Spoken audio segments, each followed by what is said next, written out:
Washington Journal continues. Joining us this morning from Texas A&M University in Texas, former Ambassador Ryan Crocker, who served as U.S. Ambassador to 6 countries, including Afghanistan, Syria, and Iraq. Ambassador Crocker, welcome this morning. We had you on asking you on this morning to talk about our recent efforts in Syria and Afghanistan, in particular, the military efforts, the Tomahawk launch in Syria and the Moab, the bomb dropping in Afghanistan, the military side early on anyway of the Trump foreign policy. What do you sense from where you sit and people you talk to that the Trump administration is seeking to do on the diplomatic side of things in regards to Syria and Afghanistan?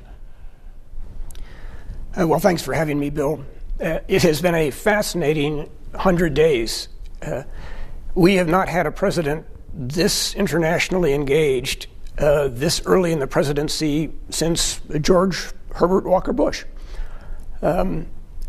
So for an individual who ran kind of on his America First policies, he has been a very international president. Today, you've got the vice president in East Asia. You have the National Security Advisor in South Asia, and you have the Secretary of Defense in the Middle East. It doesn't get much more intense than that. The New York Times writing about one of those foreign visitors, National Security Advisor H.R. McMaster, and their headline, "After U.S. talks with Afghanistan, hints at a harder line on Pakistan." They write that talks between the United States and Afghanistan wrapped up here on Sunday as the Trump administration reviews its options in the 15-year American presence in Afghanistan in the face of a resurgent Taliban. Lieutenant General H.R. McMaster met with Afghan leaders, including President Ashraf Ghani, in talks that came days after the United States dropped a huge bomb on a honeycomb of Islamic caves in eastern Afghanistan. But the greater problem, the New York Times writes, in Afghanistan is the strengthening of the Taliban. In an interview with the Afghan television channel Tolo News, General McMaster said what is necessary at this point is to consolidate gains and to deal with what is a big security problem now. Obviously picking up from the issues that the Obama administration had with the Taliban. And again, what do you think that as they reassess policy in Afghanistan, what do you think's ahead? Well, I think it's very important that we engage the Afghans and indeed the Pakistanis at this senior level. H.R. McMaster, of course, a veteran of tours in Afghanistan. He and I were there together. He understands the issues and he knows what the stakes are. Clearly, we've got to work with the Afghans to first stabilize the situation against a Taliban onslaught, and then move ahead with a political process that is going to have to include Pakistan. Bill, I was ambassador there for 3 years, and it's very frustrating. But you have to understand the Pakistani perspective as well. We walked out on them in the early 90s after the Soviet defeat in Afghanistan, slapping sanctions on them and heading home. Pakistanis are never going to forget that. What we have to do now is provide some assurances that this time we're not going home. This time we're going to stay with whatever force composition makes sense, because we have vital interests at stake here. As long as the Pakistanis see us as heading out the door again, they're not going to turn against the Taliban. That would leave them with a mortal enemy. They have enough of those already.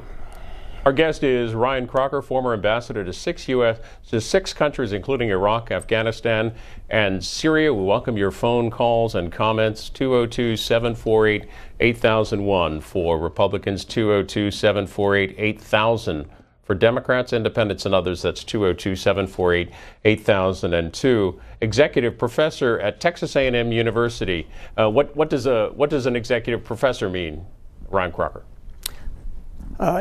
It means that I don't have a PhD. Another term that's often used is a professor of practice, but it amounts to the same thing. People who are in a faculty, not because of their academic achievement, God knows I don't have many of those to register, but because of their experience in the real world. We're focusing our conversation on the recent military actions in Syria and Afghanistan, but broadening out here a bit, Ambassador, based on your experience in the area, look at the recent election, the weekend election in Turkey, and a headline this morning from the Washington Post writing that Trump phones Erdogan on vote, congratulating the Turkish president, calling President Recep Erdogan on Monday after a referendum greatly expanding his powers, despite more circumspect State Department response to Sunday's vote, which international election observers declared unfair. According to accounts by both Trump and Erdogan, the two also discussed the U.S. missile strike on a Syrian airbase. What do you think the ramifications of this vote in Turkey might be, especially when our efforts in Syria? I think it is very important to be deeply engaged with the Turks. What they do or don't do in the weeks ahead could dramatically affect the outcome of the campaign against Islamic State. So I certainly understand what President Trump was trying to do. Obviously, the Turks are doing things we may not like. Well, of course, we're doing stuff they may not like. But it's critically important that we maintain a dialogue with them as we move ahead with a campaign against the Islamic State stronghold in Raqqa. We have calls for our guest, Ambassador Ryan Crocker. Let's hear from James in South Bend, Indiana, on our Democrats line. Hi, Mr. Crocker. Just wanted to get your thoughts on trillions and trillions of dollars in U.S. tax dollars, U.S. military in 150 countries, and the biblical passage. We're just coming off the Easter holidays. James 4:1 in the Bible states, "The cause and source of all war is greed and corruption." Wanted to get your thoughts on that Christian matter. Well, certainly corruption is a problem throughout that region. It's a problem in Afghanistan, in Pakistan. Corruption kind of laid the foundations, or actually undermined the foundations of a number of states in the area that have now virtually collapsed. So these are important issues. And by the way, General McMaster, when he was in Afghanistan, led an interagency task force to get at this cancer of corruption. So it's hugely important. I think a broader issue is what role does the U.S. see for itself in the international community? You know, for basically 6 decades after World War II, the United States was a leader in the international community. We created much of the architecture of the post-war world in the U.S. San Francisco created the United Nations. Bretton Woods, New Hampshire, the new international financial order. And I do think for our interests and the interests of the international community, we've got to continue to show that leadership. And one way to do it, again, is having your top cabinet level and above officials out in these key regions, re-cementing our traditional ties, getting assessments, and then moving forward.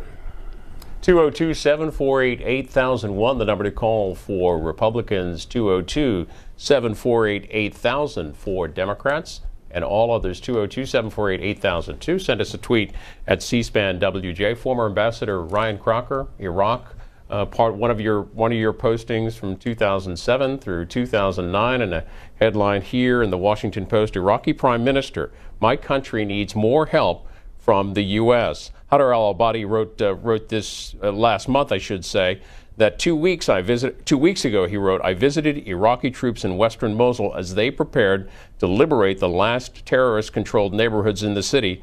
By any standards, they are heroes. I did not ask their religious, regional, or ethnic origins. I saw them for what they were, Iraqis standing together against the cruelest killers on earth." He writes that having spilled our blood together with the United States to win this war, we want to work together to win the peace. And then he writes about visiting President Trump at his invitation at the conference recently in Washington on the global coalition to counter ISIS. President Trump and I discussed how to build on the strategic framework our country signed in 2008. That strategic framework, Ambassador Crocker, what did that define? That was negotiated during my time in Baghdad. It's a very broad agreement that outlines bases for cooperation, obviously in the security field, but also on economic issues and so forth. So it is a very good touchstone, and I don't say that just because I'm the one who signed it. It is a way of shaping our relationship with an Iraq that is a strategic partner. Iraq has never been that in modern times, whether it was prior to the advent of Saddam or subsequent. So this is an opportunity now to sit down with the Iraqis. It needs to be, at a cabinet level, go through the agreement, set our agenda, set our priorities, and move forward as strategic partners. Here's Osprey, Florida. We hear from Paul on our Democrats line for Ryan Crocker. Go ahead, Paul. Ambassador Crocker, I wanted to ask you whether you think the only viable government in Afghanistan that will work is one with a weak central government and local politicians who are actually warlords, who probably have their own armies, who can take care of their own areas and fight the Taliban. Paul, Afghanistan has always been decentralized. Many Afghan governments would have wished it otherwise, but that is simply the way it is. So whoever rules in Kabul is going to have to deal with a periphery that may not be on the same page. And that's not for us to decide. I would just simply express the hope that as and if we start making headway against the Taliban militarily, that we are looking at shoring up political relations, not so much between us and the Afghans, but among the Afghans themselves. So if decentralization is going to continue, that might work, but it will only work if provincial figures are basically in sync with the Kabul government. If they're going their own way with their own armies, nothing good is likely to happen. Another view on Turkey, and back to the issue of the Turkish elections, the referendum this weekend. Steve tweets, a U.S. president congratulating a Turkish thug on eliminating Ataturk's dream of Western democracy. I'd expect that from Trump. But Ambassador Crocker, you say at this point it's important for the administration to stay engaged in Turkey. Look, absolutely. Clearly, political events have moved in Turkey in a way we may not like. But we cannot forget that they were a founding member of NATO and are still a key NATO ally in that context. So, look, here's how I see it. In the broader Middle East, Turkey is part of Europe, not the Middle East, but they used to own most of the Middle East, so it's important. We don't have the luxury of a choice between democracy and autocracy. The choice we have is between the forces of order and the forces of disorder. It is very important that Turkey stand with us and we with them as a key force of order in a very troubled region. Again, we may not like the way the politics are playing out in Turkey, but we have some pretty important strategic interests at stake. Let's get one more call for Ryan Crocker, Lewistown, Montana. Robert on the Independent line. Good morning. Good morning. I was just wondering what the ambassador felt like in the situation that the United States has been described lately as the only remaining superpower. Well, in its day, Rome was the superpower, and they had Pax Romana.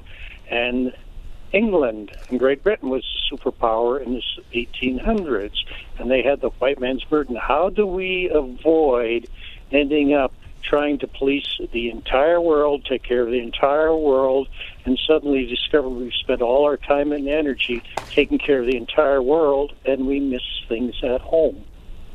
It seems to me we sort of almost seem to be heading that way. Thank you. Look, I think we can do both things. We are a great power, but the world needs our leadership. We are not creating a new Roman Empire by any means. We are consulting with allies, we are getting their perspectives, and we are figuring out how we can safeguard our own interests and indeed the interests of the international community. Look, today's the 18th of April. It was 34 years ago today that the American embassy in Beirut was blown up. Wow. I'm a survivor of that attack. So, you know, we want to keep the fight, if there have to be fights, away from our borders. Right now, that means political engagement. And again, this is what the Secretary of Defense, the Vice President, and the National Security Advisor are doing. Because what happens in that region, unfortunately, doesn't stay in that region. That's what we learned on 9/11. So we got to be engaged. We've got to know who stands where. We've got to know who needs our assistance. We got to know what their concerns are. You know, bear in mind that there was a 2-decade pause between World Wars I and II. The United States did not participate in the post-World War I political life of Europe, and we got World War II. It's been over 70 years now without a major ground war in Europe. U.S. leadership counts in the world. It counts for our security.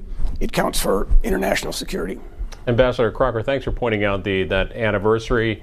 He served as ambassador to Beirut from 1990 to 93, one of 6 foreign countries that Ryan Crocker has served the United States as ambassador. We welcome your expertise this morning, but we value your health even more. And let you go rest your voice, Ryan Crocker, but really appreciate you joining us this morning. Hope you'll be back here on Washington Journal. Thanks, Bill, and I would point out